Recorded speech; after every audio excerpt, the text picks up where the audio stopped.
Myanmar's treatment of its Muslim Rohingya minority appears to be a textbook example of ethnic cleansing, the top United Nations human rights official has said.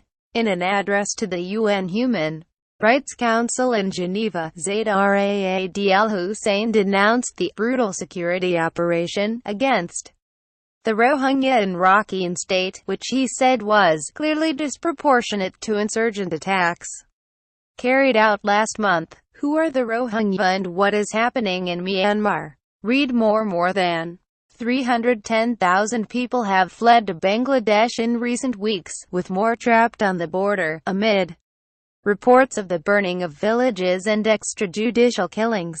I call on the government to end its current cruel military operation, with accountability for all violations that have occurred, and to reverse the pattern of severe and widespread discrimination against the Rohingya population.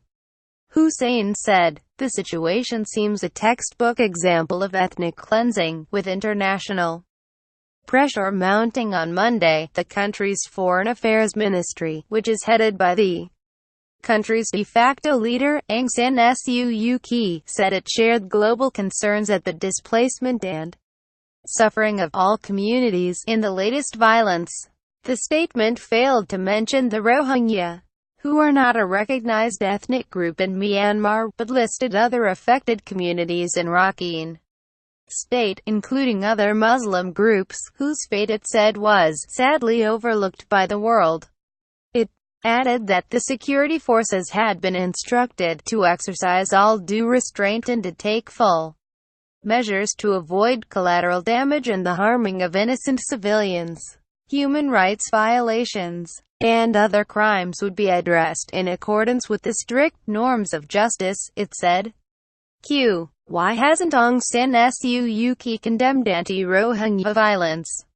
Showed when Aung San Suu Kyi was elected to parliament in 2012, there were high hopes that the Nobel Peace Prize winner would help heal Myanmar's entrenched ethnic divides. Some defenders at the time tried to argue that she was gagged by temporary political concerns because she had to hold on to the votes of nationalist Buddhists. However, her NLD party won a landslide victory in elections in 2015, and yet she remained conspicuously silent. She has defended the government that she is part of in response to the recent wave of violence, sparking further widespread condemnation.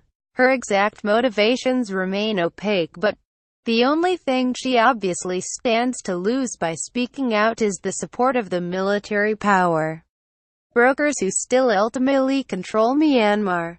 The only thing she could obviously hope to gain by her silence is more power and influence.